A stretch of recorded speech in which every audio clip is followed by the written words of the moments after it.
فاروق صاحب فیصل آباد سے پوچھ رہے ہیں، مجھ سے حج کے دوران ایک غلطی ہو گئی، میں نے طواف زیارت سے پہلے ہی بال کٹوا لیے تھے، جس کی وجہ سے مجھ پر ایک دم قربانی واجب ہو گیا تھا۔ لاعلمی کی وجہ سے میں نے دم مکہ میں ادا نہیں کیا، پاکستان واپس آ گیا۔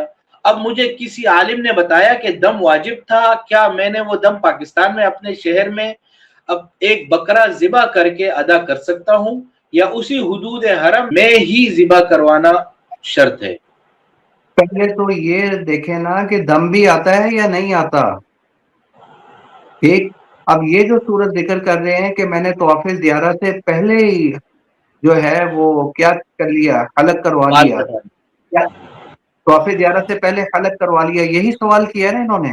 جی جی جی بھئی جی طواف زیارہ سے پہلے حلق ہو سکتا ہے، حلق تو قربانی کے بعد کرنا ہے۔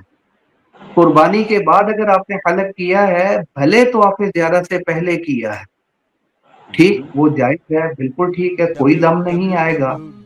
آپ قربانی سے پہلے اگر آپ نے حلق کر لیا ہے، قربانی سے پہلے حلق کا کرنا منع تھا جی، پھر دم آئے گا۔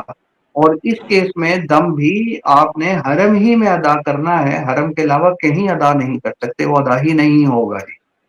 ٹھیک، تو اب یہ دیکھ لیں کہ حلق کے بعد کیا تھا یا نہیں، اگر بعد کیا تھا پھر تو ٹھیک ہو گیا، کیونکہ طواف زیارہ کے بعد حلق نہیں ہوتا، قربانی کے بعد حلق کرنا لازمی ہے۔ سوشل میڈیا پر سب سے قدیم اور سب سے ریلائبل برانڈ درس قرآن.com